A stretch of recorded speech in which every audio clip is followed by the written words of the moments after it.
नाथस्य ज्ञानाञ्जनशलाकया चक्षुरुन्मिलितं येन तस्मै श्रीगुरुवे नमः। श्रीचैतन्यमनोभीष्टं स्थापितं येन भूतले स्वयं रूपः कदा मह्यं ददाति स्वपदान्तिकं।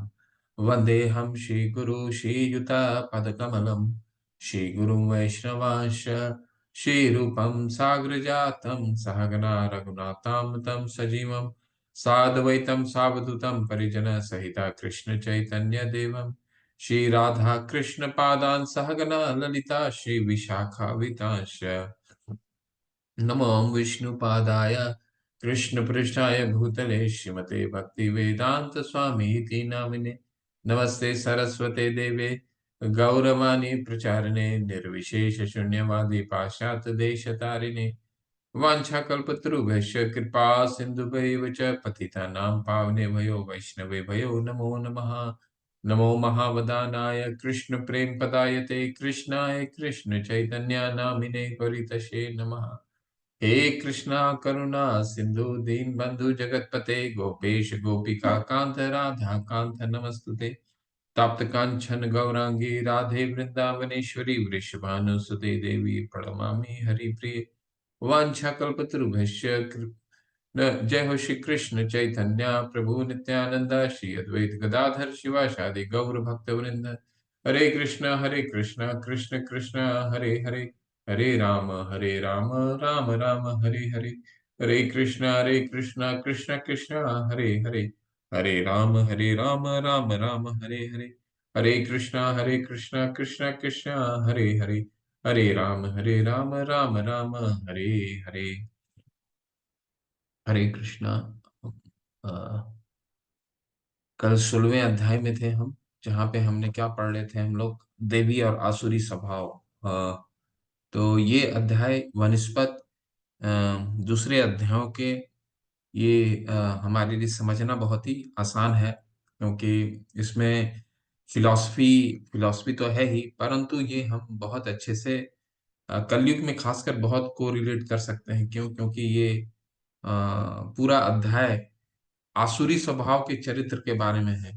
ठीक है ना? आसुरी भाव स्वभाव और पूरा जो कलयुग है, कलयुग के बारे में कथन आता है कि श्रीमद् भागवतम में निमिषारण्य के ऋषिगण कलयुग के बारे में कहते हैं, प्राण अल्पायुष कलो अस्मिन युगे जना। एक मिनट।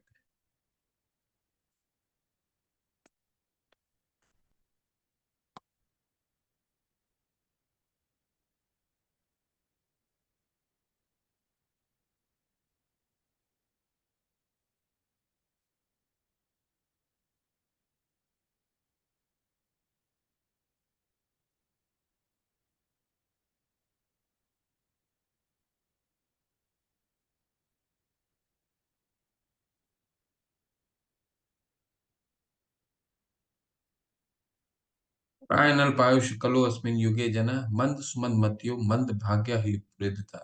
कि इस कलयुग में कलयुग का कैसे चरित्र व्याख्या करते हैं कि कलयुग में प्रयाण अल्पायुष का क्या मतलब होता है कि कलयुग में लोगों की उम्र बहुत कम हो जाती है। तो 4 युग हैं, जैसे सतयुग है, त्रेता है, द्वापर है और कलयुग है। आपको जानकर हैरानी रहेगी, जो डेटा है, जो शास्त्रों में वर्णित है, सतयुग में 1 लाख वर्ष उम्र होती थी। ठीक है? और उसको अगर आप वो अगला युग जब आया तो उसको वो 10 गुना कम हो गया, तो उसको 10 से अगर भाग देते हैं तो कितना हो जाता है? 10,000। तो 1 लाख सतयुग से घट करके त्रेता युग में 10,000 हो गया। जिस युग में रामायण की रचना हुई थी, रामायण की रचना शायद मेरा अध्ययन, मैं उसको अध्ययन करके बताऊंगा, परंतु ये 28वां जो हमारा 28वां चतुर्युग चल रहा है, इसमें नहीं हुआ था। ठीक है? ये शायद 13वां या 14वां चतुर्युग में हुआ था, मैं अध्ययन कर, लेकिन इस चतुर्युग में नहीं हुआ। परंतु जो भी त्रेता युग जो भी है, त्रेता युग में 1 लाख सतयुग का भाग कीजिएगा तो 10,000 आता है, तो 10,000 जो है वो त्रेता युग में उम्र हो गया। ठीक है, और उसको जब भाग कीजिएगा 10 से तो वो द्वापर युग का उम्र हो जाता है, यानी 1000 वर्ष। ठीक है, और 1000 वर्ष को भाग कीजिएगा 10 से तो वो हो जाता है कलयुग का उम्र। ये भी शुरुआत के कुछ समय, ये 5,000 और पहला 10,000 जो साल है कलयुग का, वो गोल्डन पीरियड है। ठीक है, और इसके बाद का जो युग है वो अ, बहुत ही निम्न किस्म का होने वाला है, और इसके अंत में भगवान दोबारा लीला करने के लिए आएंगे। परंतु कहने का तात्पर्य क्या है, प्रयाण अल्पायुष कलो अस्मिन युगे जना। इस कलयुग के लोग जो हैं उनकी उम्र कम हो जाती है, और उसका क्या चरित्र है, मंद सुमंद मतियु मंद भाग्य विप्रुदता, यानी मंद सुमंद मतियु बहुत मंद भाग्य होते हैं, आलसी होते हैं, मंद भाग्य ही उपृदता, और हमेशा विचलित रहते हैं। ठीक है, हमेशा एंग्शियस रहते हैं, एंग्जाइटी रहती है उनकी। ठीक है, तो और बुद्धि कम हो गई है, मंद बुद्धि, मन मंद मंद सुमन मतियो, मंद भाग्य, और लक भी उसके साथ कम हो गया है, उनकी भाग्य भी कम हो गया है, ऐसा कलयुग का चरित्र आता है। ठीक है, तो ये देख के ही तो द्वैपायन यानी व्यास देव ने पूरे शास्त्रों का लिपिबद्ध किया, राइटिंग में लिखा। अदरवाइज पहले ये श्रुति सिर्फ श्रुति के माध्यम से थी। ठीक है, लोग सिर्फ बोलते थे शास्त्रों को, और उसको उसी के रूप में ही एज इट इज वो लोगों के दिमाग में रहता था, कुछ पढ़ने की आवश्यकता नहीं पड़ती थी। परंतु कलयुग का ये चरित्र देख करके व्यासदेव ने इसको दोबारा पूरे शास्त्रों को लिपिबद्ध किया। ठीक है, तो खासकर इसको देख करके ये जो अध्याय है, ये इस अध्याय को बहुत ही उपयुक्त भगवान ने इसका वर्णन किया है कि चरित्र कैसे होते हैं और करना क्या चाहिए। ठीक है, तो हमने पहला श्लोक, पहले 3 श्लोक में क्या देखा, पहले 3 श्लोकों में हमने देवी स्वभाव देखा, 26 देवी गुण भगवान ने बताए थे। ठीक है, सभी वर्ण आश्रमों के लिए बताए थे कि सन्यासी को अभ्यम होना चाहिए, अभ्यम सत्वम शुद्धि ज्ञान योग व्यवस्थित। मेरा जो सिस्टम है कुछ थोड़ा सा प्रॉब्लम कर रहा है, 1 मिनट थोड़ा सा रुक जाइए।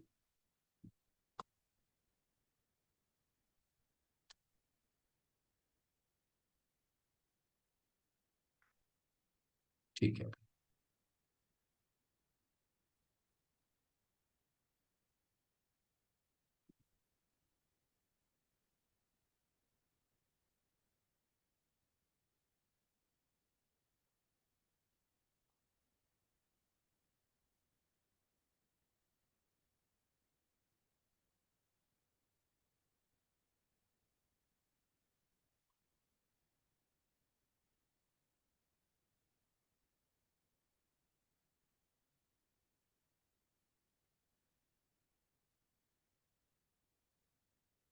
हरे कृष्णा।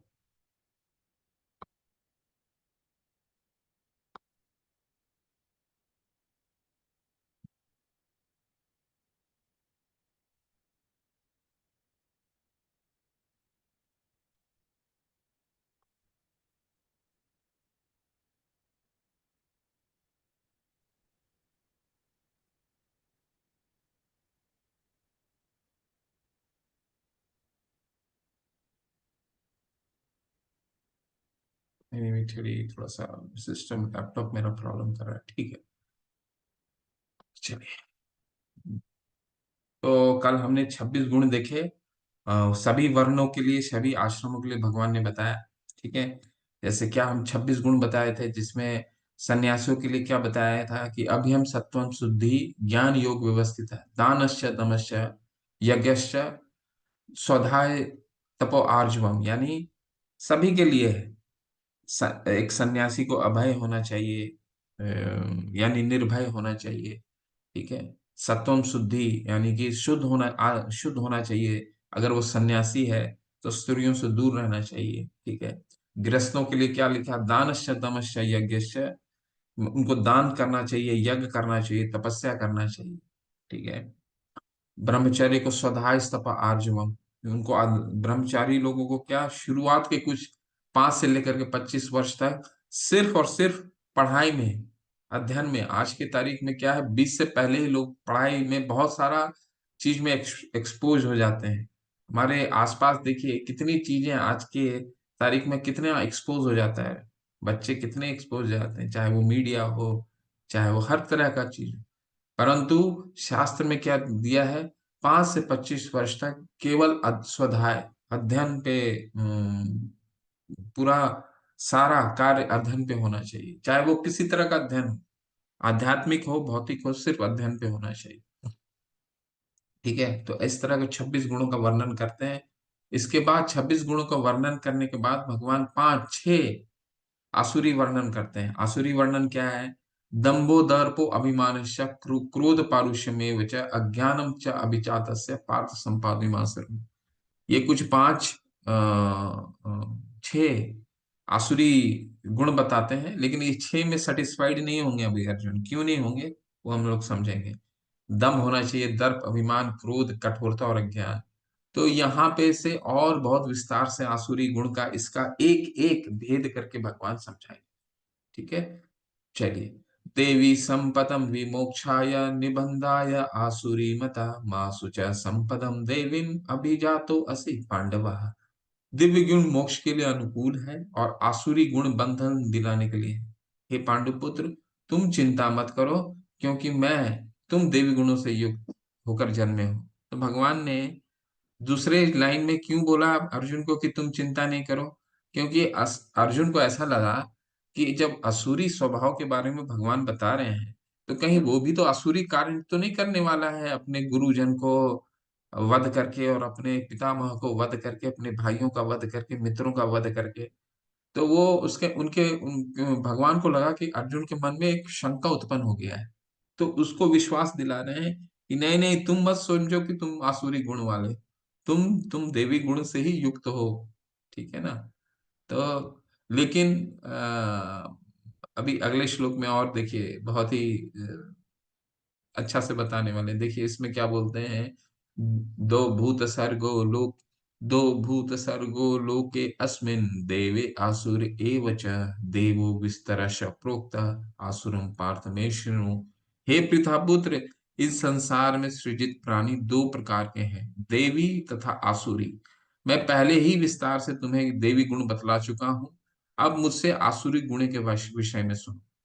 आपसे एक प्रश्न है मेरा।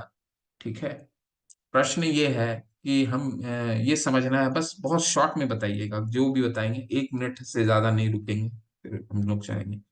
भगवान ने 12वें अध्याय में भक्तों के गुण बताए हैं। ठीक है, पहला। दूसरा, 13वें अध्याय में ज्ञेयम, यानी कि ज्ञान का जानने का उद्देश्य क्या है। ठीक है, उद्देश्य क्या है, यानी परमात्मा, आत्मा और प्रकृति का जानने का उद्देश्य है, यही ज्ञेयम है। लेकिन ज्ञान के बारे में भी उन्होंने बताया है, योग्यता। बहुत सारी योग्यता लेनी पड़ेगी तभी तो भगवान को समझ सकते हैं, नहीं तो ऐसे ही हम इन आंखों से थोड़ी देख सकते हैं, इन भौतिक आंखों से तो देखना हमारे लिए भगवान के संभव नहीं। तो बहुत सारा क्वालिटी बताया था भगवान ने ज्ञान के उसमें। और ये देवी आसुरी में क्या फर्क है, 3 जगह भगवान ने गुणों के बारे में बताया। ठीक है, 12वें अध्याय, 13वें अध्याय, और अब बता रहे हैं देवी गुण। कोई फर्क है कि सब एक ही है? ये बताइए, बस इतना हाँ या ना में जवाब दीजिए। 12वें अध्याय में भी भगवान ने बताया कि मुझे भक्तों के कौन से गुण अच्छे लगते हैं, यही सब गुण थे, उनको भी पसंद आते थे। आत्म संयमी होना। ठीक है, 13वें में दोबारा मुक्त मुक्त भगवान को जानने के लिए क्या योग्यता होनी चाहिए वो फिर बताया। और अभी फिर बता रहे हैं, अगर किसी किन्होंने भी अध्ययन करा है या ध्यान से क्लास को सुना होगा तो बता सकते हैं। ये कोई फर्क है कि एक ही चीज बता रहे हैं, और एक ही चीज बता रहे हैं तो क्यों बता रहे हैं?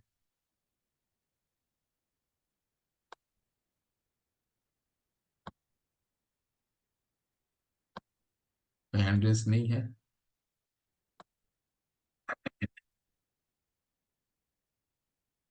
ठीक है, चलिए मैं आपको समझाता हूँ। देखिए, पहले दो में भक्तों के गुण बताया भगवान ने। ठीक है, भक्तों के गुण है। लेकिन अभी जो बताया है वो सतोगुणी व्यक्ति के बारे में बताया है। ठीक है। तो यहाँ पे देखिए, आश्रम, वर्ण और आश्रम के बारे में बताया है कि उनको अभय होना चाहिए। ये तो इसमें क्या अंतर है और क्या समानांतर है? तो भक्तों में सदगुण तो स्वतः ही होते हैं, लेकिन भक्तों में इन सतोगुण के अलावा भी होता है। क्या होता है? क्योंकि वो तो गुणातीत होते हैं। 14वें अध्याय के 26 श्लोक में हमने क्या पढ़ा था? माम च यो अव्यभिचारेण भक्ति योग न सेवते। भगवान की भक्ति करने में वो निमग्न रहते हैं, नित्य भगवान की भक्ति करते हैं, बिना रुके बिना रुके वो भगवान की भक्ति करते हैं। तो उसमें क्या है, ये सब जो सत्वगुण है स्वतः ही आ जाता है, परंतु भक्तों में गुण और होते हैं जो 12वें अध्याय में बताया है।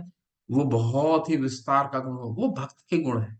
यहाँ पे सतोगुणी व्यक्ति के बारे में बताया। ठीक है, क्योंकि 14वें अध्याय से हम क्या पढ़ रहे हैं? 3 गुणों की बारे में चर्चा कर रहे हैं। तो सतोगुण और भक्तों में क्या फर्क है? किसी भक्त में सिर्फ सतोगुण नहीं, क्योंकि सतोगुण व्यक्ति भी तो सुख और दुख से, सुख और ज्ञान से बंधा रहता है। सुख संगे न बदनाति, ज्ञान संगे न चानक, दोनों से बंधा रहता है। ठीक है। तो ये जो देवी है वो देवी गुण है, यानी कि सतोगुण है। ठीक है, तो ये याद रखिए। तो अभी अभी यहाँ पे क्या बता रहे हैं भगवान? मैं पहले ही विस्तार से तुम्हें देवी गुण बतला चुका हूं, अब मुझसे आसुरी गुणों के विषय में सुनो। तो भगवान अब जब 6 गुण बता चुके हैं, फिर उनको विस्तार देने की क्या आवश्यकता है? उनको ऐसा लगा कि अर्जुन को अभी भी कन्विंस नहीं हुए अर्जुन। मैंने उनको इतना समझाया कि नहीं, तुम तो देवी गुण लेकर के ही, तुम्हारा जन्म हुआ है, फिर भी कन्विंस नहीं दिख रहे थे अर्जुन। ठीक है, इसीलिए भगवान को अर्जुन के असुरी गुण के बारे में और विस्तार से समझाना पड़ा। सिर्फ 6 से नहीं काम चलेगा। दम्भ दर्प अभिमानश्च क्रोध पारुष्य में वजह, इन 6 में से अर्जुन कन्विंस नहीं हुआ। उनको अभी भी लग रहा था नहीं, मैं कोई आसुरी गुण की प्रवृत्ति है तभी इनको मार रहा हूं मैं, अपने गुरुजनों को मार रहा हूँ, अपने पितामह को मार रहा हूँ, भाइयों को मार रहा हूँ। ठीक है, चलिए अब सिर्फ और सिर्फ असुरी गुण के बारे में पढ़ते हैं। प्रवृत्ति च निवृत्ति च जना न विदुर्सुरा, न शौचम न पापी, न शौचम न आपी चचारो न सत्यम तेषु विद्यते। जो आसुरी हैं वे ये नहीं जानते कि क्या करना चाहिए। प्रवृत्ति और निवृत्ति। ठीक है, प्रवृत्ति और निवृत्ति, ये शब्द बहुत जगह उपयोग होगा, इसको किताब में लिख लीजिए या नोटबुक में लिख लीजिए। निवृत्ति का मतलब है डोंट्स, क्या नहीं करना चाहिए, और प्रवृत्ति का मतलब है क्या करना चाहिए। ठीक है, क्या नहीं खाना चाहिए, ये हो गया निवृत्ति। क्या खाना चाहिए, ये हो गया प्रवृत्ति। ठीक है, तो जो आसुरी है वह नहीं जानते कि क्या करना चाहिए क्या नहीं करना चाहिए। उनमें न तो पवित्रता, न उचित आचरण, और न ही सत्य पाया जाता है। कोई मुश्किल नहीं समझना, पर थोड़ा फिर भी समझते हैं इस भगवान क्या बोलना चाहते हैं, क्योंकि उनको शास्त्रों का ज्ञान नहीं होता है। शास्त्र, अभी इस अध्याय में जब हम आगे बढ़ेंगे और अंत तक पहुंचेंगे तो हमें समझाएंगे भगवान की शास्त्र पढ़ने से। हम कई बार चर्चा कर चुके हैं शास्त्र पढ़ने से क्या प्राप्त होता है, पर इस अध्याय के अंत में भगवान बताएंगे शास्त्र पढ़ने का क्या फायदा है। एक फायदा तो अभी यहीं दिख रहा है कि जो शास्त्र नहीं पढ़ता है उसको मालूम नहीं है कि क्या करना चाहिए नहीं करना चाहिए। जो धूम्रपान करता है, सिगरेट पीता है, वो डब्बे में लिखा smoking is injurious for health, ठीक और ध्यान से नहीं पढ़ता है, तभी तो दोबारा उसको क्या करना चाहिए नहीं करना चाहिए उसको समझ नहीं आता, तभी तो धूम्रपान करता है। जबकि जो डब्बे से निकाल के वो पी रहा है उसमें भी लिखा हुआ है कि इसको नहीं करना चाहिए। तो ये आसुरी स्वभाव है, उसको ज्ञान नहीं है, शास्त्रों का अध्ययन नहीं है, क्या करना है नहीं करना है नहीं मालूम। उनमें तो पवित्रता होती है, ना सुबह शाम नहाते हैं शरीर, ना बाह्य रूप से स्नान करते हैं, साफ सुथरा रखते हैं अपने शरीर को, और ना ही अंदर आंतरिक रूप से। तो बाह्य रूप से कैसे साफ रखना है? मंदिर जाने, घर के मंदिर जाने से पहले आप स्नान करके जाइए। ठीक है, स्नान करके भगवान की आरती करना है, और भगवान को भोग चढ़ाने से पहले साफ सुथरा होकर के जाना है, जरूरी है। और बाह्य आंतरिक रूप से हरे कृष्णा कृष्णा कृष्णा हरे हरे, हरे राम राम राम हरे हरे। तो ये उच्चारण मंत्र का जरूर अपने अंदर आंतरिक आत्मा को भी सफाई करना है ना। उचित आचरण होता है, उचित आचरण व्यवहार में भी, क्योंकि मालूम नहीं है ना क्या करना है, किन से कैसी बातें करनी है। तो हम जब सोमवार को 17वें अध्याय का अध्ययन करेंगे, तब हमें भगवान तीन चीजें बताएंगे। ये शरीर की तपस्या किसको कहा जाता है, वाणी की तपस्या यानी वाणी कैसी होनी चाहिए हमारी, ठीक है, मन की तपस्या क्या होना चाहिए, जिसको बोलते हैं ना हमारा मन अच्छा है मन खराब है, लेकिन भगवान 17वें अध्याय में बताएंगे मन की तपस्या क्या है, वाणी की तपस्या कैसा होना चाहिए। अनुद्वेग करम वाक्यम सत्यम प्रिय हितम च, अनुद्वेग कर्म वाक्यम, आचरण ऐसा होना चाहिए कि जो हम अपने वाणी से किसी को कुछ बोलते हैं तो किसी को क्षुब्ध नहीं करना चाहिए, कठोर नहीं बोलना चाहिए। सत्य तो बोलना चाहिए पर कठोर नहीं होना चाहिए, आचरण उचित होना चाहिए, ना ही सत्य पाया जाता है। तो पता ही नहीं है ना कि सत्य कैसे बोलना है, ठीक है, क्योंकि हमेशा डरता है, सत्य बोलने से डरता है, शास्त्र को नहीं पढ़ा है। तो अब शास्त्र को नहीं पढ़ा है तो जानता नहीं कि उचित क्या है और अनुचित क्या है। जब उचित और अनुचित का भेद नहीं कर पाता तो सत्य कैसे बोलेगा, सत्य बोलने में भी भय लगेगा उसको, है ना। तो ये आसुरी स्वभाव है। असत्यम प्रतिष्ठ असत्यम प्रतिष्ठम ते जगत आहु अनीश्वरम, अपरस्परम संभूतम किम अन्यत काम अहेतुकम। वे कहते हैं ये जगत मिथ्या है, बहुत ध्यान से सुनिएगा। बहुत सारे कंफ्यूजन होते हैं इस श्लोक में, परंतु मैं इसको समझना समझाने का कोशिश करता हूँ। वे कहते हैं कि ये जगत मिथ्या है, इसका कोई आधार नहीं है और इसका नियमन किसी ईश्वर द्वारा नहीं होता। उनका कहना है कि ये काम इच्छा से उत्पन्न है और काम के अतिरिक्त कोई अन्य कारण नहीं है। दो तीन चीजें निकल के आती हैं कि ऐसे आसुरी व्यक्ति कई कई पंथ में हैं, कई पंथ के लोग क्या कहते हैं कि ये जगत मिथ्या है। तो मुझे बोलने की आवश्यकता नहीं, नाम लेना ठीक नहीं है। तो कई पंथ के लोग बोलते हैं ये जगत जो है वो मिथ्या है, ठीक है। और यहाँ जो जीव की उत्पत्ति हुई है वो कैसे हुई है, जीव की उत्पत्ति स्त्री और पुरुष के संभोग से उत्पत्ति हुई है, ऐसा वो बताते हैं, ठीक है। लेकिन उनको ये नहीं समझता। जब हम दूसरे कैंटो है ना या तीसरा कैंटो है श्रीमद् भागवतम में पढ़ेंगे कि जो अ, जीव होता है, किन ये कैसे जीव की उत्पत्ति होती है, ये पूरा विस्तार से वर्णन है। प्रकृति भगवान का निर्देश में, प्रकृति वीर्य में ही, पुरुष के वीर्य में ही उस जीव को पहले प्रस्थापित करते हैं। तब वो पुरुष जो है उस वीर्य को माता के गर्भ में स्त्री के गर्भ में स्थापित करता, तो वो जीव की उत्पत्ति होती है।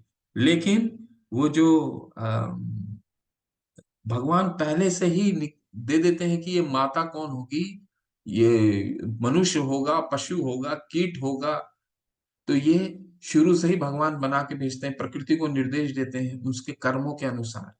ये कोई भी चीज ऑटोमेटिक नहीं होता है, ठीक है, काम इच्छा से उत्पन्न होता है। ये कहते हैं, कई लोग कहते हैं आसुरी ये काम इच्छा से उत्पन्न है पूरा भौतिक जगत, ठीक है, और इसका कोई अन्य कारण नहीं है। वो भगवान को भी आ, उसमें भगवान का, वो कहते हैं भगवान का इसमें कोई रोल नहीं है, ठीक है। जबकि भगवान क्या बोलते हैं 9वें अध्याय में, मय्याग्धक्षेण प्रकृति सूयते सचराचरम हेतु नानेन कौन्तेय जगत विपरिवर्तते। इस जगत में जो भी जड़ वस्तु है, जो चलने वाला और जो चर है, जो अचर है, मेरी अध्यक्षता में कार्य कर रहे हैं। साफ साफ शब्दों में भगवान बताते हैं, फिर भी आसुरी क्या बोलते हैं, ये जगत मिथ्या है ना। ऐसे बहुत कैरेक्टराइजेशन करेंगे हम, बहुत चरित्र आसुरी का बारे में बताएं। एता एताम दृष्टिम एताम दृष्टिम अवष्टभ्य नष्टो आत्मनम अल्प बुद्धया प्रभवंती उग्र कारमान छाया जगत अहिता। ऐसे निष्कर्मों का अनुगमन करते हुए आसुरी लोग, जिन्होंने आत्मज्ञान खो दिया है और जो बुद्धिहीन है, ऐसे अनुपयोगी एवं भयावह कार्यों में प्रवृत्त होते हैं, जो संसार का विनाश करने के लिए होता है। तो इसे समझना कोई बहुत मुश्किल नहीं है। क्या है? आसुरी प्रवृत्ति जब बढ़ते जाती है, तो हम देख पा रहे हैं आज की तारीख में हर देश अपने को सुरक्षा सुरक्षा करने के लिए, इतने गरीब देश हैं जिनके पास अब उनके जो जनता है, उनके पास खाने की भूखमरी है, इसके बाद भी वो अपने आय का, अपने पूरे देश का आय का 5 से 10%, दो 4 से 5% सिर्फ अपना अपना सुरक्षा के लिए बंदूक, गोली, बम, न्यूक्लियर बम बनाने के लिए आतुर रहते हैं। तो क्या है? ये सब क्या है? ये सब मनुष्य को विनाशकारी है। ये सब सुरक्षा नहीं, विनाशकारी है। ठीक है? जिसमें कितने वैज्ञानिक हैं जो ये इस कार्य को कर रहे हैं, तो इनका, जितने वैज्ञानिक भी ये कार्य कर रहे हैं, तो वो भी विनाशकारी कार्य है। अब एटम बम बनाने से या न्यूक्लियर बम बनाने से किसकी सुरक्षा हो सकती है? किसी की सुरक्षा नहीं हो सकता। ये तो मनुष्य का पूरे मनुष्य जाति का विनाशकारी जिने चीज है ना? देखिए, और हर देश इसमें आगे बढ़ोतरी करते जा रहा है, करते जा रहा है, विनाशकारी में। ठीक है? और आत्म इंद्र तृप्ति के लिए कितनी चीजों का आविष्कार हो रहा है आज की तारीख में। बताइए, खाने के लिए लोग इतने खान बाहर, घर में खाना बनाना, लोग, कई लोग बाहर बड़े बड़े शहरों में खाना नहीं बनाते हैं, बाहर से ऑर्डर कर देते हैं। आप कोई भी बड़े बड़े अपार्टमेंट में जाइए, कहीं जाइए, वहां पे खाने वालों का भीड़ तांता लगा रहता है। कोई स्कूटर से आ रहा है खाना लेकर के, कोई साइकिल से आ रहा है खाना लेकर के। तो कहने का क्या तात्पर्य है? पूरा जो प्रवृत्ति है, माइंडसेट है, वो क्या है? सिर्फ इंद्र भोग की तरफ है। ठीक है? हम कैसे राजा बन जाएं? एक देश दूसरे देश को पे वार कर रहा है, एक देश दूसरे को मारने की कोशिश कर रहे हैं। ठीक है? पहले रशिया ने यूक्रेन को मारा, इजराइल ने पैलेस्टाइन को मारा। तो क्या कारण है? क्या है? हम इस तुमसे सर्वश्रेष्ठ मैं हूं, यही है। ठीक है? और इंद्र तृप्ति, जितना इंद्र भोग की चीजों की आविष्कार किया जा सकता है, वो आविष्कार कर रहे हैं। लेकिन कहने का ये तात्पर्य नहीं है कि सारे आविष्कार गलत हो रहे हैं, परंतु ऐसे आसुरी व्यक्ति विनाशकारी चीज में लगे हुए हैं। विचारधारा विनाशकारी होते जा रही है। कामम आश्रित्य दुष्पूरम दंभ दंभमान मद्विंता मोहात गृहीत्वा असतः ग्रहान प्रवर्तन्ते असुचि व्रता। कभी न संतुष्ट होने वाले काम का आश्रय लेकर तथा गर्व के मत एवं मिथ्या प्रतिष्ठा में डूबे हुए आसुरी लोग इस तरह मोहग्रस्त होकर सदैव क्षण भंगुर वस्तुओं के द्वारा अपवित्र कर्म का व्रत लिए रहते हैं। क्षण भंगुर वस्तुओं के पीछे अपना सारा जीवन व्यतीत कर देते हैं। क्षण भंगुर मतलब टेम्पररी, टेम्पररी चीजों के पीछे अ, लगे रहते हैं। ठीक है? एक मोबाइल आया, तो फिर वो कंपनी ने उस मोबाइल का 3 महीने के बाद नया मॉडल निकाल दिया, फिर नया मॉडल निकाल दिया, फिर नया मॉडल निकाल दिया, और लोगों को उसके लिए प्रेरित करते हैं। ठीक है? हर तरह का प्रलोभन देते हैं। लोग क्या है, प्रलोभित भी हो जाते हैं, और उनका अच्छे से अच्छा अगर मोबाइल चलता हुआ भी रहता है, फिर भी कामना करके नए मोबाइल लेने का प्रयास करते हैं। ठीक है? तो ये क्या है? क्षण भंगुर है। क्षण भंगुर, जितनी भी इंद्रिय तृप्ति की वस्तुएं हैं, क्षण भंगुर है। बाहर का खाना खाना है, स्वास्थ्य भी खराब होता है। डॉक्टर के पास जाइए, वो भी यही चीज बोलेगा कि आप घर के बने हुए खाना को खाइए, बाहर का खाना नहीं खाइए। ठीक है? ये स्वास्थ्य के लिए भी हानिकारक है, और सबसे महत्वपूर्ण, हमारी चेतना के लिए हानिकारक है। कॉन्शियसनेस हमारा ठीक नहीं होता है। क्यों? क्योंकि खाना बनाने वाला व्यक्ति किस कॉन्शियसनेस में वो खाना बनाता है, वो बहुत महत्वपूर्ण होता है, बहुत ज्यादा महत्वपूर्ण होता है। जब हम भोग अर्पित करते हैं तो उस उसको भगवान ग्रहण करते हैं, उसमें कॉन्शियसनेस रहता है। ठीक है। तो वो आप जो कॉन्शियसनेस के साथ अगर आपकी चेतना, शुद्ध चेतना के साथ अगर भोजन ग्रहण करते हैं, तो वो भोजन जो है वो आपके शरीर को शुद्ध करता है और कॉन्शियसनेस को शुद्ध करता है। अब ऐसे व्यक्ति से बना हुआ खाना खाएं जो पता नहीं किस अवस्था में वो खाना बना रहा है, वो आपके पास जो खाना आ रहा है वो कितनी पुरानी आ रही है, ये हमें नहीं मालूम होता है। तो ये क्षण भंगुर और इंद्रिय तृप्ति के लिए सारा कार्य हो रहा है।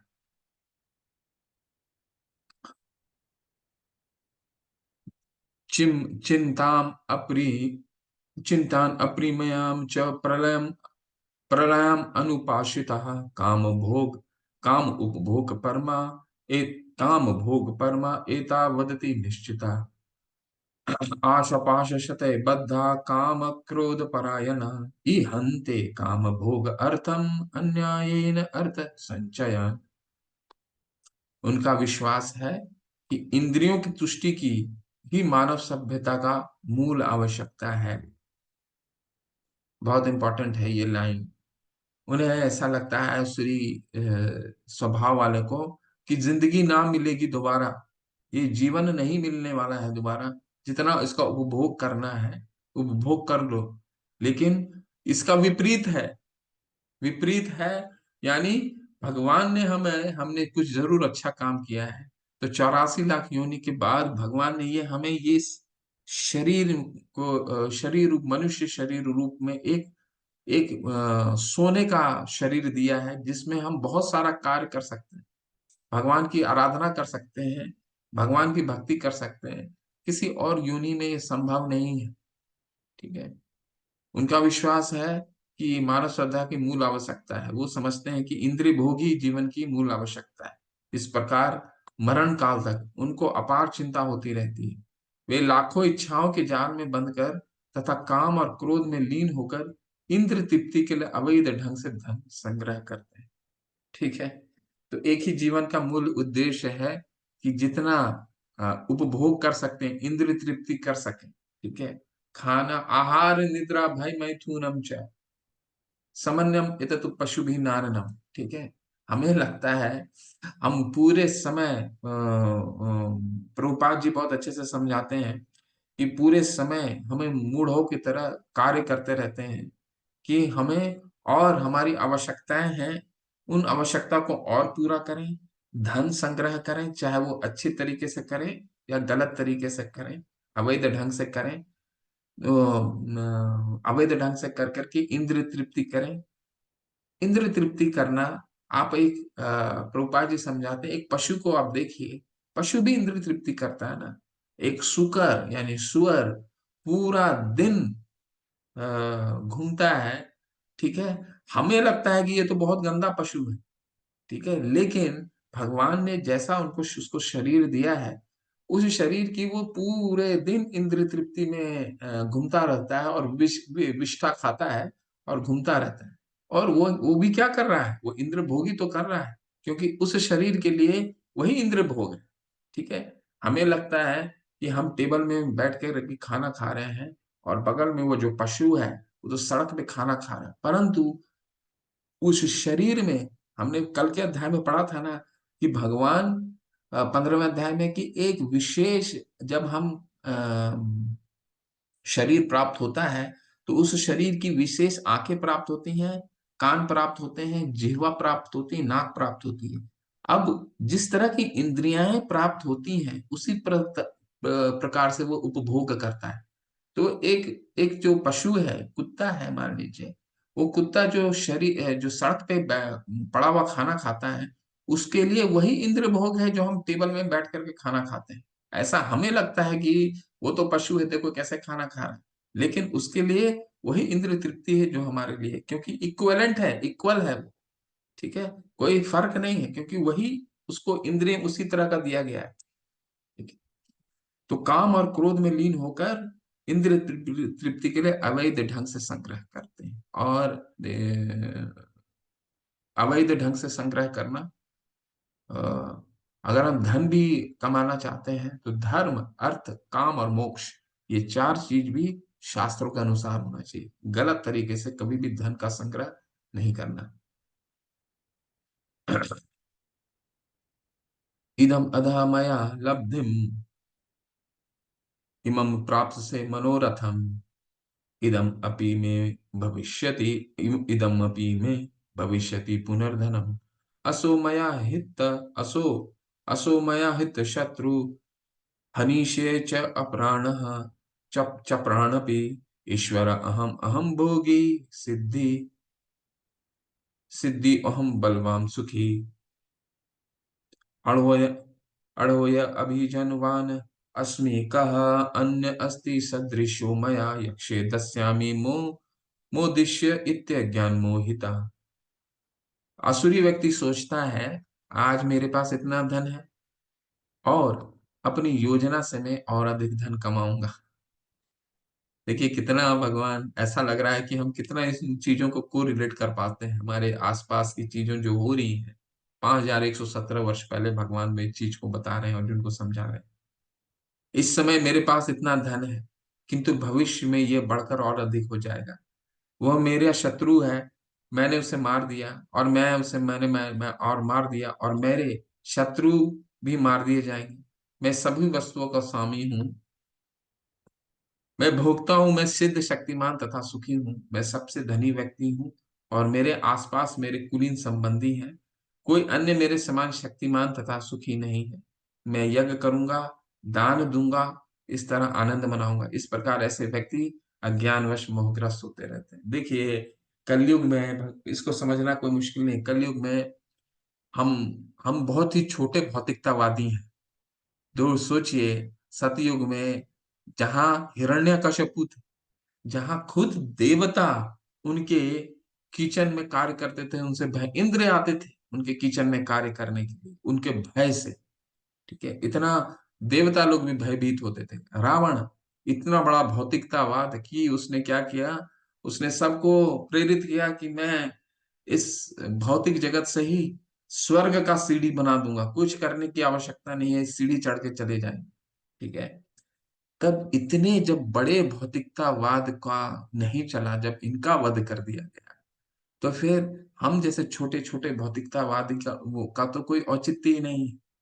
ठीक है, तो रावण क्या था? रावण हिरण्यकशिपु क्या थे? हिरण्यकशिपु 10,000 वर्ष तपस्या किया उन्होंने। ठीक है, कदारमा मुनि जो तपस्वी के अधिष्ठाता ऋषि गण थे, 10, तो वो आकर के बोलते हैं कि ब्रह्मा जी स्वयं आकर के उनको बोलते हैं कि तुम इतना बड़ा तपस्या, प्रसन्न हो जाते हैं उनसे। ठीक है, मजबूरी आना पड़ता है उनके पास। वो तो उनको बोलते हैं, पूछते हैं कि तुम्हें क्या वर चाहिए? बोले मुझे अमर बना दीजिए। ब्रह्मा जी कहते हैं कि मैं स्वयं अमर नहीं हूं, तो तुमको कहाँ से अमर बनाऊं? तो वो उनसे मांगते हैं कि ठीक है, मुझे ऐसा वर दीजिए, ना मैं जमीन में मरूं, ना हवा में मरूं, ना दिन में मरूं, ना रात में मरूं। ऐसा कई कंडीशन रखते हैं। ब्रह्मा जी तथास्तु कर देते हैं। लेकिन नरसिंह देव गो उनका जब वध करते हैं तो कहाँ करते हैं? नरसिंह देव गोधूली के समय, शाम के समय उनका वध करते हैं, और अपने जांघों में रख करके उनका बाईपास हर्ट सर्जरी कर देते हैं अपने नाखूनों से। तो जब इतने बड़े भौतिकतावाद का नहीं चलता है, ठीक है, जो 10-10 हजार वर्ष तपस्वी हैं, तो फिर आ, इस कलयुग के भौतिकतावाद तो बहुत छोटे हैं। अनेक चित्र विभ्रांता मोह जाल समावृता प्रसक्ता काम भोगेशु पतंती नरकेशु चौ। इस प्रकार अनेक चिंताओं से उद्गिन्न होकर तथा मोहजाल में बंधकर वे इंद्र भोग में अत्यधिक आसक्त हो जाते हैं और नरक में गिर जाते हैं। अब गंतव्य बता रहे हैं। गंतव्य का क्या मतलब है? इनका क्या गंतव्य होता है? ये 14 जगत में भी नहीं रहते हैं। सबसे नीचे का जगत, 14 जगत का नीचे का कल हमने दिखाया था आपको, पाताल होता है। पाताल के बाद होता है 28 नरक, जहाँ बहुत तरीके से प्रताड़नाएं दी जाती हैं। ठीक है, उसका चर्चा आज नहीं करेंगे। वो गरुड़ पुराण में बहुत विस्तार से वर्णन है कि नर्क में कैसे करते हैं, कि नर्क में किस तरह से, किसके साथ किस तरह किया जाता है। आत्म संभाविता स्तब्धा, धन मान, धन मान मद अन्विता, यजन्ते नाम यज्ञस्ते दम्भेन अवधि पूर्वकम। अपने को श्रेष्ठ मानने वाले तथा सदैव घमंड करने वाले, संपत्ति तथा मिथ्या प्रतिष्ठा से मोहग्रस्त लोग इस किसी विधि विधान का पालन न करते हुए कभी कभी नाम मात्र के लिए बड़े ही गर्व के साथ यज्ञ करते हैं। तो हमने देखा है, ठीक है। और 17वें अध्याय में इसके बारे में विस्तार से पढ़ेंगे, जब भगवान यज्ञ के भी तीन गुणों में व्यक्ति किस तरह यज्ञ को करता है। तो आसुरी व्यक्ति क्या करता है? आसुरी व्यक्ति जो यहाँ वर्णन हो रहा है, यज्ञ करता है दिखाने के लिए दूसरों को कि देखो मैं कितना बड़ा, मेरा समाज में कितना प्रतिष्ठा है। 100 लोगों को, 200 लोगों को, 500 लोगों को वो यज्ञ करता है तो उन सबको बुला लेता है, ठीक है, उनके लिए भोजन का व्यवस्था करता है। लेकिन यज्ञ के लिए क्या जो उद्देश्य है, यज्ञ का क्या उद्देश्य है? यज्ञ का उद्देश्य है विष्णु की प्रसन्नता। लेकिन वो कुछ विष्णु की प्रसन्नता के लिए कोई कुछ नहीं करता है, स्वयं की संतुष्टि के लिए करता है ताकि उसका सम्मान और बढ़े।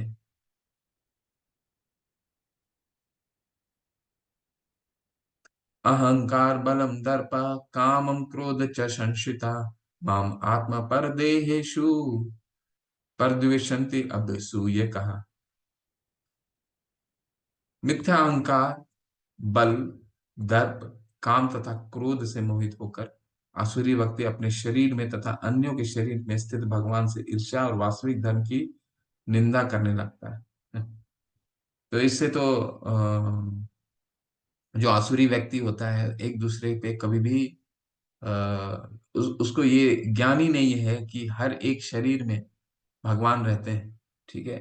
तो हम प्रभु क्यों बोलते हैं?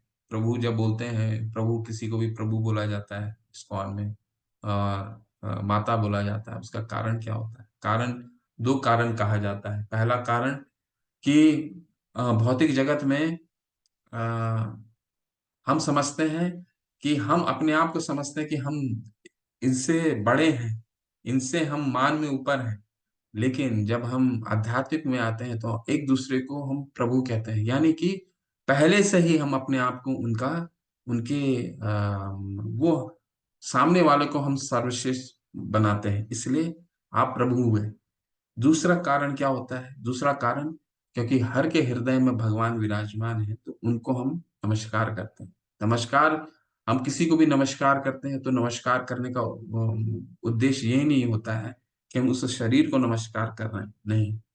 दंडवत करते हैं उसका कारण एक ही होता है कि हम उस शरीर में बसे परमात्मा को दंडवत कर रहे हैं, इसलिए प्रभु बोला जाता है, ठीक है।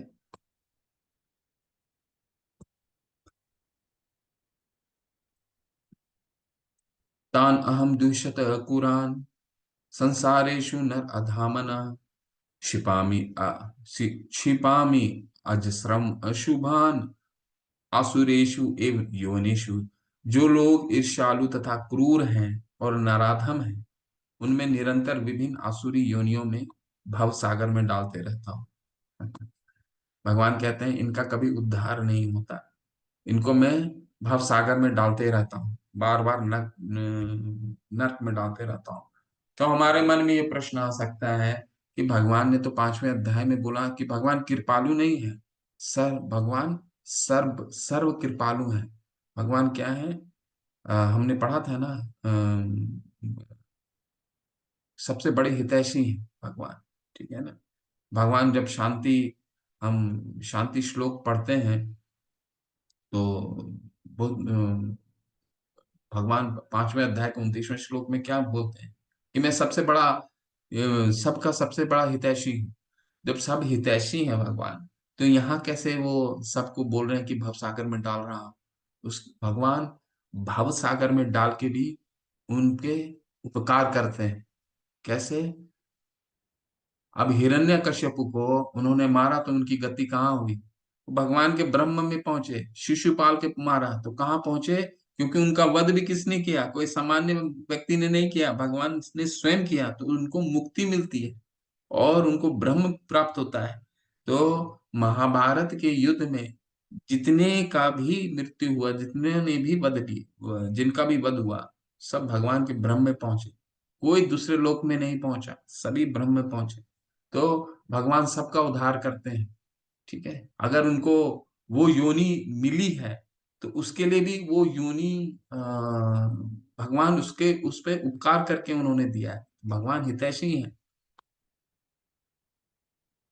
आसुरीम आसुरीम योनिम आपन्ना मूढ़ा जन्मनि जन्मनि माम अप्राप्य एव कौन्तेय तत यान्ति अधमाम गतिम। हे कुंती पुत्र, ऐसे व्यक्ति आसुरी योनि में बारंबार जन्म ग्रहण करते हुए कभी भी मुझ तक नहीं पहुंच पाते। वे धीरे धीरे अत्यंत अधम गति को प्राप्त होते हैं।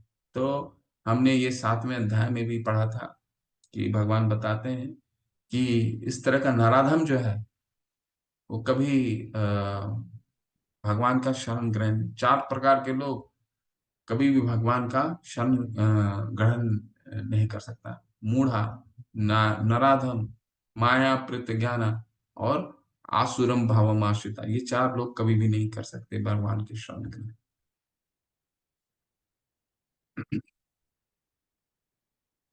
बहुत इंपॉर्टेंट श्लोक है। ठीक है। और अब तक भगवान ने बता दिया आसुरी स्वभाव के लोग कैसे होते हैं। अब भगवान सॉल्यूशन बता रहे हैं, निवारण बता रहे हैं। अब क्या करना क्या है। ठीक है, उनके लिए क्या निषेध है, कैसे वो भगवान की भक्ति कर सकते हैं, प्राप्त कर सकते हैं। तो देखिए बताएंगे भी। त्रिविधम नरकस्य इदं द्वारम नाशना आत्मनः काम क्रोध तथा लोभा तस्मात् एतं त्रयं त्यजेत्। ये बहुत इंपॉर्टेंट है। ठीक है। तीन, इस नर के 3 द्वार हैं, काम, क्रोध और लोभ। प्रत्येक बुद्धिमान व्यक्ति को चाहिए कि इन्हें त्याग दे, और क्योंकि इनसे आत्मा का पतन होता है। एक बड़ा सा पेपर बनाइए, उसमें जो डेंजर का मार्क लिखते हैं ना, हम सड़कों में देखते हैं ना, डेंजर, डेंजर में होता है ना डेंजर के साइन। तो अपने घरों में ये पेपर का बनाइए और इसमें लिखिए, ये 3 जो शब्द हैं, काम, क्रोध और लोभ, ये डेंजर है हमारे जीवन के लिए। ठीक है, इसमें हम कितना भी माला कर रहे हो, अगर हमारा काम, क्रोध और लोभ नहीं कंट्रोल हो रहा है, तो हमारा पतन होना निश्चित तय है। परंतु अगर हम हरे कृष्ण महामंत्र बहुत सुन करके करते हैं, एक एक शब्द को अच्छे से करते हैं, तो मेरा ये शास्त्रों में वर्णन है, ये काम करता है।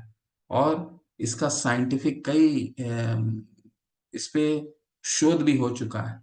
हरे कृष्ण महामंत्र काम करता है। ठीक है, तो इसके कई साइंटिफिक एविडेंसेस हैं। जो इस्कॉन का एक रिसर्च विंग है, ठीक है, वो इस पे बहुत लंबे समय से कार्य कर रहा है। जो प्रभुपाद जी ने 75 76 75 के 1975 में इस पूरे विंग का गठन किया था। ठीक है, जिसमें वैज्ञानिक लोग कार्य करते हैं। उसमें बहुत सारे शोध होते रहते हैं। ठीक है, उसमें से ये भी है कि ये मंत्र जो है, ये अद्भुत कार्य करता है।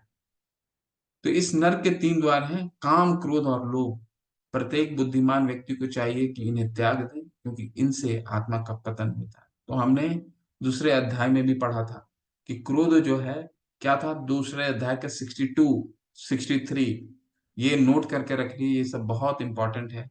जहाँ पे भगवान 8 8 स्टेप्स बताते हैं मनुष्य का क्यों पतन होता है। क्या बताते हैं भगवान?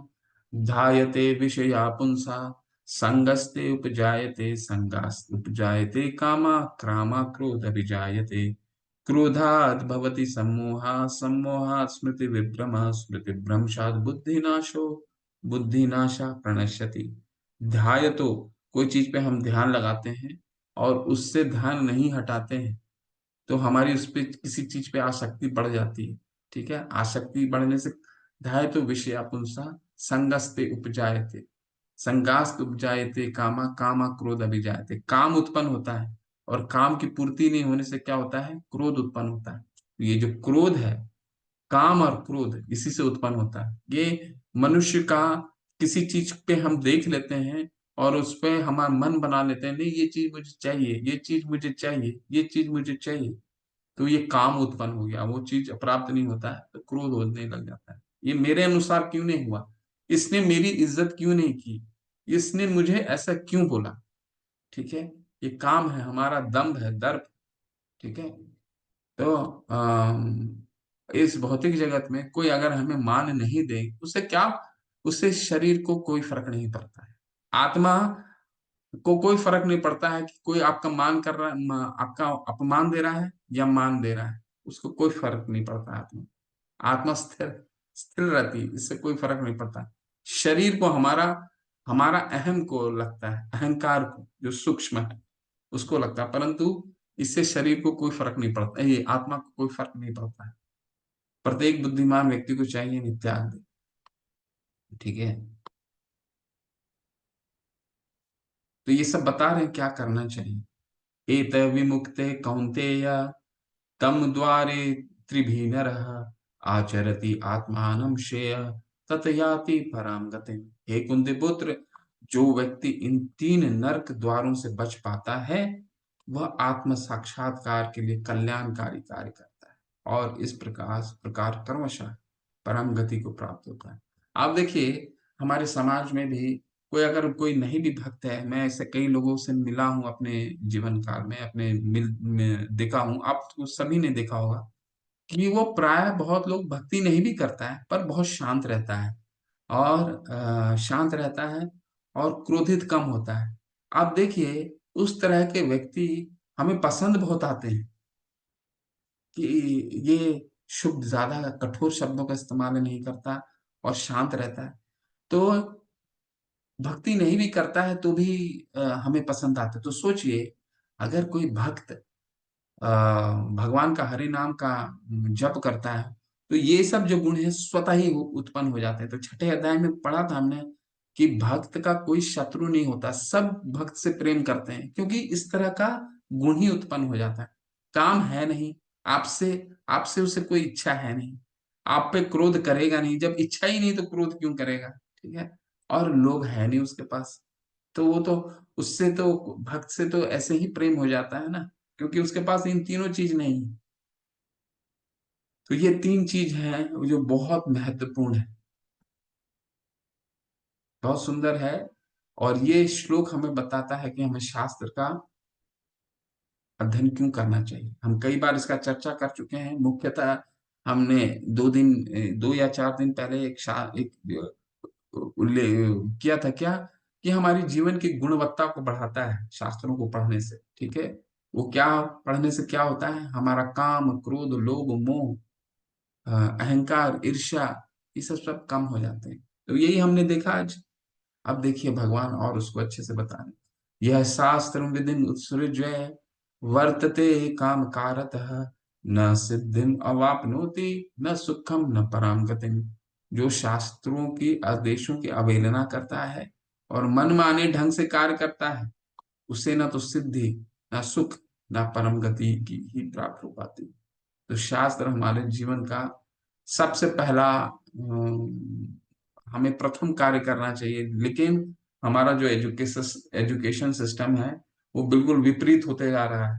पहले ऐसा नहीं था, अब बिल्कुल विपरीत होते जा रहा है, जहाँ पे भौतिक इंद्रिय जो है उसके तरफ पूरी एजुकेशन सिस्टम जा रही है। जब एक बहुत बड़े बड़े एजुकेशन इंस्टीट्यूट को देखिए, उनकी उपलब्धि कैसे गिनाते हैं, उनकी उपलब्धि गिनाते हैं कि उनके लड़कों को, उनकी स्टूडेंट्स को बाहर में कितना कितना सैलरी का नौकरी मिला है, ये दिखाते हैं, पेपर में छापते हैं। और इससे उस इंस्टीट्यूट का, उस का मान बढ़ावाते हैं। जबकि किसी को कितना, क्योंकि पैसा, धन क्या है, धन से किसी का मान और सम्मान नहीं बढ़ सकता। ठीक है। धन तो जरूरी, हमारी जरूरत की चीजों को पूरित करती है। ठीक है। तो पूरा जो अपना शिक्षा प्रणाली है वो पूरा इंद्र तृप्ति की तरफ संकेत देता है। तस्मात् शास्त्रम प्रमाणम ते कार्य अकार्य व्यवस्थित हो। देखिए, शास्त्र ने, अभी हमने क्या पढ़ा, शास्त्र को नहीं पढ़ने से क्या होता है, वो जीवन में कुछ नहीं प्राप्त कर पाता है, लेकिन जो शास्त्र को अध्ययन करता है वो क्या कर पाता है। तस्मात् प्रमाणम, तस्मात् शास्त्रम प्रमाणम ते कार्य अकार्य व्यवस्थितो ज्ञात्वा शास्त्र विधानम मुक्तम कर्म कर्तुम यह कर्तुम अर्हसि। अतः मनुष्य को ये जानना चाहिए कि शास्त्रों के विधान के अनुसार क्या कर्तव्य है और क्या अकर्तव्य है। उसे विधि विधानों को जानकर कर्म करना चाहिए, जिससे वह क्रमशः ऊपर उठ सके। ठीक है। तो शास्त्र हमें क्या बताते हैं, क्या कार्य कार्य भया भय प्रवृत्ति च निवृत्ति च कार्य अकार्य भया भय। 18वें अध्याय में हम पढ़ेंगे, शास्त्र बताते हैं क्या कि हमें क्या करना है, क्या नहीं करना है, किन से भय खाना है, किन से निडर रहना है। शास्त्र पढ़ने से हमें पता चलता है क्या रूल एंड रेगुलेशन है। सरकार हमारे देश में कुछ रूल रेगुलेशन बनाती है ना, ठीक है। अगर उस रूल को हम फॉलो करते हैं, उस रूल को हम पालन करते हैं, उस कानून को हम पालन करते हैं, तो हम सुखमय जीवन बिताते हैं इस भौतिक जगत में, अपने देश में। अगर उसका उल्लंघन करते हैं तो सरकार के द्वारा दंड मिलता है। दंड सरकार क्यों देती है? क्योंकि हम सुधर जाएं। दंड हमें सरकार किसी तरह की प्रताड़ना करने के लिए नहीं देती है। ठीक उसी तरह जब सरकार दे सकती है तो हमें ऐसा लगता है, परंतु ये पूरा सृष्टि का सृष्टि का भी कानून है। ठीक है। हमें नहीं मालूम तो इसका मतलब ये नहीं है कि ये कानून नहीं है। तो भगवान ने पूरी कानून बनाई है और उस कानून को इन शास्त्रों में लिखा है। ऐसे करो, ऐसे करो, ऐसे करो, ऐसे करो, ऐसे रहना है, ऐसे रहना है, ऐसे रहना है। तो ये कानून हम पढ़ेंगे तो जीवन सुखमय रहेगा। हमें क्या करना है, नहीं करना है, हमें पता चलेगा। ठीक है। हम शरीर, हम सारा मशीन मैनुअल पढ़ के चलाते हैं, हम सारा सबको पढ़ के चलाते हैं, परंतु ये शरीर का हम सोचते हैं हम ही राजा हैं। परंतु हम तो कल देख चुके हैं 15वें अध्याय में कि भगवान कहते हैं क्या, अहम वैश्वानरो भूत्वा प्राणी नाम देहम आश्रिता। यानी हम तो सांस ले रहे हैं, छोड़ रहे हैं, वो भी हमारे यहाँ बस में नहीं है। खाना खा रहे हैं, वो भी हमारे बस में नहीं, पचाते भी भगवान है। तो हमारे हाथ, हमारे ये जो शरीर है वो भी हमारा नहीं है, उसका एक भी चीज हमारी नहीं। फिर हम इस शरीर के राजा कैसे हो? ठीक है। तो शरीर चलाने के लिए भगवान ने शास्त्र दिए हैं, उसका हमें अध्ययन करना है, ऐसा भगवान हमें सिखा रहे हैं। ठीक है। ये मुझे लग रहा है अंतिम श्लोक है क्या। इस प्रकार श्रीमद् भगवत गीता के 16वें अध्याय में देवी तथा आसुरी स्वभाव का भक्ति वेदांत तात्पर्य पूर्ण है। हरे कृष्ण। आज का जो सत्र है, मुझे लगता है समझ में आपको आ गया होगा, तो बहुत ज्यादा रिपीट करने की आवश्यकता नहीं। भगवान ने 26 देवी गुण के बारे में बताया, और फिर अर्जुन को ऐसा लगा कि वो अपने संबंधियों का वध करेगा तो शायद वो आसुरी स्वभाव का है। इसलिए भगवान ने तो पहले 6 आसुरी स्वभाव बताए थे, दंभ दर्प अभिमानश्च क्रोध पारुष्यमेव च। ठीक है, 6 बताए थे। लेकिन वो 6 को बताने के बाद भी ऐसा लगा भगवान को कि शायद अर्जुन जो है वो पूरी तरह से कन्विंस नहीं हुए, तो उनको और तोड़ दिया और इतना विस्तार से बताया। ठीक है। और विस्तार का सार क्या निकल के आता है? त्रिविधम नरकस्य इदम द्वारम नाशना आत्मनः काम क्रोध तथा लोभ तस्मात् एतं त्रयम् त्यजेत्। तीन तीन जो है वो नरक के द्वार है। कागज में लिख लीजिए, काम, क्रोध और लोभ, ये नरक के द्वार हैं। ये हमें पतन कराता है। ठीक है। इसीलिए ये बहुत आवश्यक है कि हम हरि नाम का नाम लें, भगवान का नाम लें। तो ये क्रोध हम कितना भी नियंत्रण करने की कोशिश करें, वो हमारे एक बार स्वभाव में आ जाता है तो बहुत मुश्किल है होता है निकालना। तो इसके लिए हमें हरिनाम करना होगा। हरिनाम करने से फिर हम धीरे धीरे धीरे धीरे, भगवान हमें क्या करते हैं, 10वें अध्याय में हमने पढ़ा है ना, ददामी बुद्धि योगम तम, भगवान हमें बुद्धि देते हैं। ठीक है। जब हमें भगवान बुद्धि देंगे ना, फिर जब हरिनाम करेंगे तो भगवान हमें बुद्धि देंगे कि हमें क्या करना है, क्या नहीं करना। ठीक है। हरे कृष्ण। किसी ना किसी का कोई संशय है, प्रश्न है? प्रवेश प्रभु, हरे कृष्णा। बहुत दिन के बाद देखा प्रभु। हरे कृष्णा प्रभु। अनम्यूट कीजिए प्लीज। हरे कृष्णा प्रभु जी, दंडवत प्रणाम। धन्यवाद, प्रणाम। बहुत दिन के बाद आपसे नहीं नहीं प्रभु जी, कल भी था, मैं परसों भी था, ऐसा अच्छा नहीं है अच्छा, थोड़ा। Okay okay. अच्छा अच्छा, ठीक है ठीक है सुनता प्रभु। मैं हमेशा हूँ, ऐसा नहीं है। जी जी। जी प्रभु, तो बोलिए प्लीज। मैं सिर्फ ये पूछना चाह रहा हूँ प्रभु जी, जैसे आपने बताया काम, क्रोध और मोह, ठीक है। तो क्रोध तो ठीक है, क्रोध नहीं करना चाहिए इंसान को, मोह भी नहीं करना चाहिए। पर काम का मतलब थोड़ा सा हल्का सा डिटेल में बताइए, काम कौन सा है? कर्म है या और दूसरा काम है? नहीं, काम का मतलब है आसक्ति। अच्छा, आसक्ति। आसक्ति यानी कि काम। कोई भी कार्य अटैचमेंट। करता है। मतलब अटैचमेंट। कोई भी कार्य करता है, उसके प्रति मतलब जो फल मिलेगा उसकी बात कर रहे हैं।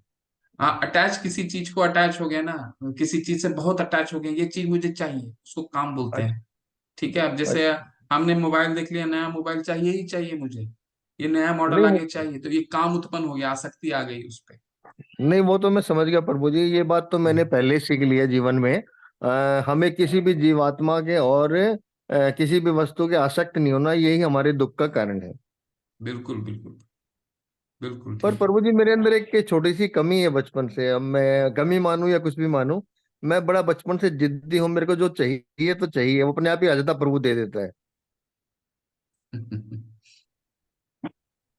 प्रभु, हम बहुत ज्यादा अपने आप को नहीं जानते हैं, फिर भी ठीक है प्रभु, बस ये सब चीजों को सोचिए मत अभी आप तो आपको जैसे अभी देखता हूँ। अभी अभी जैसे सपोज कर लो, एस्कॉन ज्वाइन करने के बाद मेरे मन में एक जागृत हुई कि भावना कि मेरे को प्रभु को पाना है।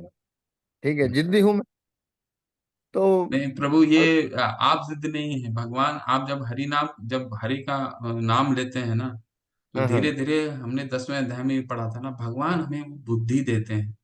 ददामि हम्म। बुद्धि योगम तम। वो भगवान हमें रास्ता दिखाते हैं कि ऐसे करना है, हम्म ऐसे करना है, ऐसे करना है, ऐसे करना है, और फिर हम चलते जाते हैं। ये हमारा हम्म, जिद हम्म। नहीं होता, भगवान रास्ता दिखाते हैं, इसको ऐसे देखिए। या ये कह सकते हैं हमारा भगवान से प्रेम है। जी। क्योंकि जब मैं स्टार्टिंग में किया, मैं आपको क्या बताऊं, काफी साल के पहले मतलब मैं बड़ा गुस्से वाला था। पर जब से हरि नाम माला करने लगा, गुस्सा तो बिल्कुल खत्म ही हो गया, कहाँ गया गुस्सा पता ही नहीं। जी प्रभु, इसमें आप ज्यादातर इसमें ये बदलाव तो जरूर देखिएगा अपने में। ये देख, जैसे आप सबके लिए है, जैसे परवेश प्रभु अभी शेयर कर रहे हैं, ये हम्म। व्यक्तिगत रूप से, ये सब में पाया जाएगा। आपको हरि नाम का आप नाम लेना शुरू करेंगे, आप में 6 महीने में ही आपको कुछ ना कुछ बदलाव जरूर दिखेगा। प्रभु जी, मैंने आपको बता रहा हूँ, तुलसी माला पहनी है दो वाली, और तिलक लगाता हूँ, सुबह आरती करता हूँ, और आप लोगों के जो भी गीता को उपदेश है वो सुनता हूँ। और ज्यादा नहीं कम होता है तो मैं 32 माला करता हूँ डेली, ठीक है। तो हरि मतलब बोल, हरि बोल। मेरे को इतना अच्छा लगता है अंदर से, मतलब मेरा ऐसे मन करता है पूरा दिन हरि नाम ही जपता रहूं। हरि बोल और प्रभु। और जितने भी जीवात्मा सामने मेरे को दिखाई देते हैं, मेरे को सब मित्र दिखाई देते हैं, दुश्मन कोई भी नहीं दिखाई देता। जी प्रभु, हरि बोल प्रभु। हम्म। बहुत अच्छा है प्रभु। हरे कृष्ण प्रभु जी, धन्यवाद प्रभु। इनका प्रश्न था, एक किसी ने और हैंड रेस किया था।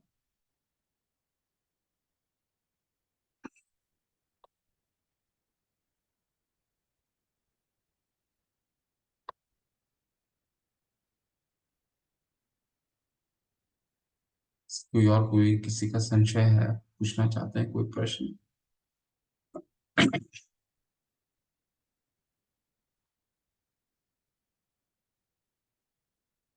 हाँ, सुजल प्रभु पूछ रहे हैं, दर्प और दंभ का मीनिंग समझाइए, फिर बता दीजिए प्रभु। अच्छे से पढ़िए 16वें अध्याय का दूसरा। दर्प का मतलब होता है आडंबर करना। आडंबर का मतलब समझते हैं, दर्प, आडंबर मतलब जो हम नहीं है वो दिखाना। ठीक है, जैसे कई आप लोगों को देखते होंगे ना कि बताते हैं कि हमको शास्त्रों का कितना ज्ञान है, लेकिन उनको उस शास्त्र खुद ही पालन नहीं करते हैं कुछ भी। तुम ऐसे करो, तुम ऐसे करो, तुम ऐसे करो, मतलब दिखावटी। दर्प का मतलब है आडंबर करना, ढोंग करना, इसको दर्प बोलते हैं। और दंभ का मतलब होता है घमंड। मैं ये हो गया, मेरे पास इतना पैसा आ गया, मेरे पास ये ज्ञान हो गया, मैं मेरी मैं इतना प्रसिद्ध हूँ, चाहे वो किसी भी क्षेत्र में हूँ, मैं इतना प्रसिद्ध हूँ, उसका मतलब हो गया दंभ। ठीक है, घमंड, दंभ का मतलब होता है घमंड, और दर्प का मतलब है आडंबर करना, ढोंग करना। ठीक है प्रभु।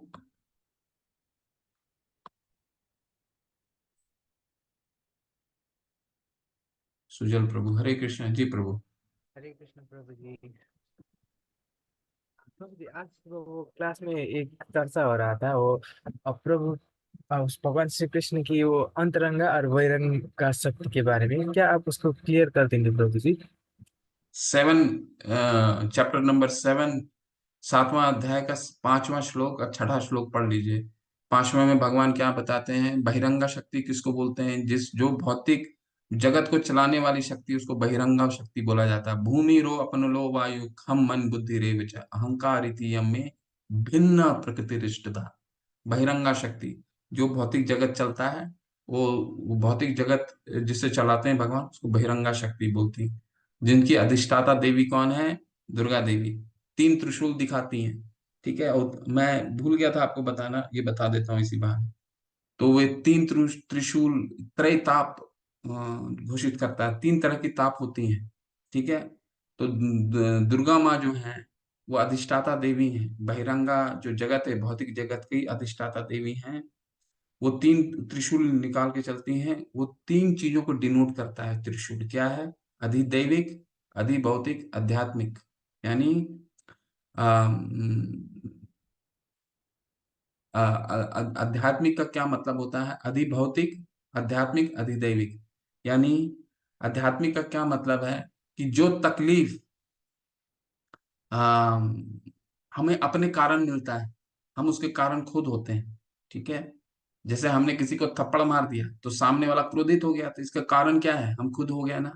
तो ये आध्यात्मिक। अधिभौतिक, जो दूसरों के द्वारा दिया जाता है। हम सड़क पे चल रहे हैं, किसी ने पीछे से आकर ठोकर मार दिया, हम गिर गया, पैर में चोट लग गया, तो दूसरे ऐसे हमें जीवन में देते हैं ना कई तकलीफ, दूसरों जो हमारे बिना कारण हमें मिलता है, उसे अधिभौतिक।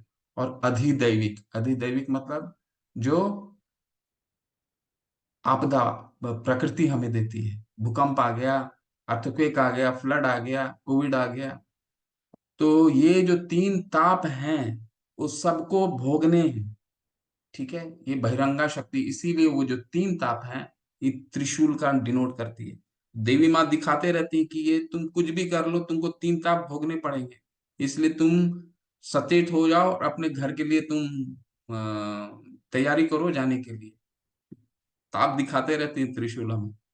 तो बहिरंगा शक्ति भगवान की भौतिक शक्ति चलाने, जो भौतिक, जिस तरह ये भौतिक जगत चलाते हैं, उस शक्ति को कहा जाता है बहिरंगा शक्ति। और अंतरंगा शक्ति है, जिसके बारे में 7:6 में पढ़िए, 7:6 या 7:5, 7:4, 7:5 देख लीजिएगा। मैं श्लोक का उच्चारण कर देता हूँ। अप्रेयम इतस्तन्या प्रकृति विद्धि में पराम जीव भूता महाबाहो, जीव भूता महाबाहो ययेदम धार्यते जगत। मेरी एक अन्य परा और अपरा शक्ति आपने पढ़ा ना, तो उसी को अपरा को बहिरंगा बोला जाता है, परा को अंतरंगा बोला जाता है। भगवान की आध्यात्मिक शक्ति वो क्या है, जीव, जितने भी जीव हैं, भगवान की अंतरंगा शक्ति। ठीक, तो इसको अच्छे से 7:5, 7:6 या 7:4, 7:5 हमको दोनों में यही होना चाहिए। तो इसको अच्छे से पढ़िए, तात्पर्य को पढ़िए। भौतिक जगत जो चलता है जिससे, उसको बहिरंगा बोला जाता है। जिससे आध्यात्मिक जगत चलाते हैं, उसको अंतरंगा बोला जाता तो राधा रानी भी अंतरंगा शक्ति हुई है प्रभु जी? है। नेचुरली ना। भगवान राधा रानी, राधा रानी तो भगवान की एक्सपेंशन है। तो भगवान की वो तो सारे भगवान के जगत में जितने हैं सब तो अध्यात्म, सारा पेड़ भी आध्यात्मिक है। वो कल मैं तो बताया ना आपको, वहां का पत्थर भी आध्यात्मिक है। वहां भगवान के धाम में तो जितने हैं वो तो अध्यात्म, सभी आध्यात्मिक है। और राधा रानी तो भगवान की आह्लादनी शक्ति है। वो तो भगवान को प्रसन्नता देती हैं। वो तो उनकी आध्यात्मिक देवी, आध्यात्मिक शक्ति की अधिष्ठाता देवी हैं। अधिष्ठाता देवी जैसे बहिरंगा शक्ति की अधिष्ठाता देवी हैं, दुर्गा देवी ठीक उसी तरह उनकी अधिष्ठाता वो कंट्रोल करती हैं आध्यात्मिक शक्ति को। ठीक है, उनके बिना परमिशन के हम भगवान का शरण ग्रहण नहीं कर सकते। इसलिए हरे कृष्णा कृष्णा कृष्णा हरे हरे। हरे किसको बोला जाता है? राधा रानी को बोला जाता है, जो आह्लादनी शक्ति है, जिससे हम भगवान राधा रानी से प्रार्थना करते हैं कि राधा रानी, मुझे भगवान कृष्ण के नाम पे प्रेम उत्पन्न हो। हम उनसे प्रार्थना करते हैं तो उनके अप्रूवल के हम भगवान कृष्ण का प्रेम पाना हमारे लिए बहुत दुष्कर है। पहले उनको प्रसन्न करना होगा, तो वो तो हेड है, वो तो कंट्रोलर है आध्यात्मिक शक्ति के। ठीक है प्रभु, कोई जी और? प्रभु जी, हरे कृष्णा हरे कृष्णा। वंदना माता जी, हरे कृष्ण माता जी। हरे कृष्णा प्रभु जी। हरे कृष्ण माता। अ, प्रभु जी, अभी नेक्स्ट वीक में आप 17 और 18 अध्याय शायद कंप्लीट करवा देंगे, तो उसके बाद में क्या ये सेकेंड लेवल कंप्लीट हो जाएगा या इसके बाद में और कुछ भी पढ़ाया जाएगा? क्या पढ़ना चाहते हैं? कंप्लीट कीजिए माता, कंप्लीट कीजिए इसको अच्छे से। फिर एक हफ्ता टाइम लीजिए, आपस में पढ़िए इसको, क्वेश्चंस को सॉल्व कीजिए, फिर लेवल 3 में आइए। फिर लेवल 3 में आप लोग, फिर आपको लेवल 3 में अध्ययन होगा। ठीक है, उसमें और किताब पढ़िए, और भगवत गीता तो पढ़िए ही पढ़िए। ठीक है, तो फास्ट चलेंगे कोई चीज में, अगर पढ़ते हुए चलेंगे, रनिंग चलेंगे, अगर ट्रेन रुक जाती है तो आप उसमें बोर होने लग जाइएगा। एक ही चीज को बार बार पढ़ेंगे ना, एक ही लेवल को बार बार कीजिएगा, तो हमारा इतना अनुभव रहा है कि लोग बोर होने लग जाते हैं। तो जितना एक्सप्रेस में चलेंगे उतना ग्रिपिंग स्ट्रांग होता रहेगा। तो आगे बढ़िए, प्रश्न को सॉल्व कीजिए, एक हफ्ता 10 दिन समय ले लीजिए, साथ में मिलके पढ़िए, प्रश्नों को सॉल्व कीजिए, और अगले लेवल में आइए और अच्छे से पढ़िए। माला जितना कर रहे हैं माला को बढ़ाइए, जितना माला बढ़ाएंगे भगवत गीता को समझने में उतनी आसानी होगी। ठीक है। प्रभु जी, तो आपसे प्रभु जी, सुनने में माला आनंद रात में भी ज्यादा आ पढ़ रहा सकते है, हैं? हमें बहुत आनंद मिल रहा है आपके सुनाने में भगवत गीता। जी माता जी, अभी और अच्छे, बहुत अच्छे लोग हैं जी। वंदना माता जी, जी प्लीज बोलिए। जो माला है वो अपन मॉर्निंग में एक बार करते हैं और इससे सुबह टाइम नहीं मिल पाता है ज़्यादा, तो शाम को कर सकते हैं, रात में? कभी भी कीजिए माता जी, उसके लिए कोई समय नहीं, जब जब आपको ठीक लगे वैसा कीजिए। ठीक। सुबह करने से क्या है, डिस्टरबेंस कम रहता है। शाम को तो डिस्टरबेंस इतना हो जाता है, फोन बजते हैं, ये बजते हैं, गाड़ी की आवाज, ये आवाज। सुबह उठ के करने से क्या है कि हमारा मन उस पे, क्योंकि ब्रह्म मुहूर्त में हमारा मन लगता है, तो कंसंट्रेट कर पाते हैं हम, डिस्टरबेंस कम रहता है। घर में सब लोग सोए रहते हैं, तब उठ करके कर लेने से, क्योंकि जब जितना भी माला करते हैं तो ये जरूर कोशिश कीजिए कि जितना हम उच्चारण कर रहे हैं सबको कान से अच्छे से सुने। हरे कृष्णा कृष्णा कृष्णा हरे हरे, हरे राम राम राम हरे हरे। तो सुन सुन के अच्छे से उस पे एक एक चीज को सुनिए और करिए, तो सुबह करने में थोड़ा सा कंसंट्रेट कर पाते हैं हम, अच्छे से उसको कर पाते हैं। वैसे करने का कोई समय नहीं है, आपको जब ठीक लगे तब कीजिए। सोने से पहले कर लीजिए अगर अच्छा, क्योंकि उस समय भी सब लोग सोने चले जाते हैं, तो उस समय भी थोड़ा शांति रहता है। मोबाइल वगैरह में कोई व्हाट्सएप, मोबाइल दूर रख लीजिए। सबसे पहला एक काम कीजिए, चैंटिंग जब भी कीजिए मोबाइल को दूसरे रूम में रख दीजिए, मोबाइल सामने बिल्कुल मत रखिए, ये डिस्टर्बिंग एलिमेंट है। ठीक है माता। जी प्रभु जी, जी प्रभु जी, हरे कृष्णा।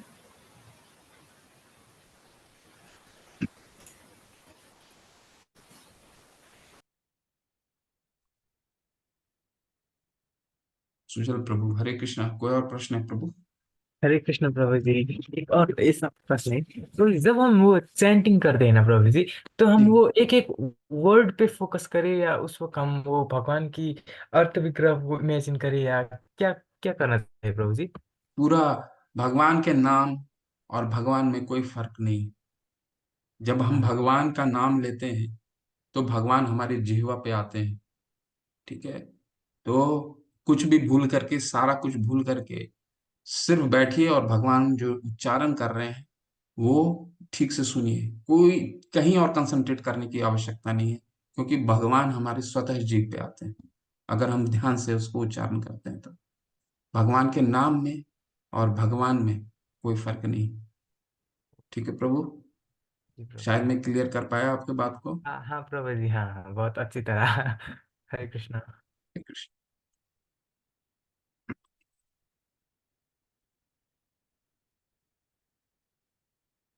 ठीक है, 3 दिन है आपके पास समय, करिए, प्रश्न को सॉल्व कीजिए, साथ में मिलकर पढ़िए, और 17वें अध्याय में मिलते हैं सोमवार को। बहुत सुंदर अध्याय है वो भी। चलिए, वाञ्छा कल्पतरुभ्यश्च कृपा सिन्धुभैव च पतितानां पावनेभ्यो वैष्णवेभ्यो भयो नमो नमः। अनंत कोटि वैष्णव वृंद की जय। नामाचार्य हरिदास ठाकुर की जय। श्रील प्रभुपाद की जय। हरे कृष्ण आप सभी को।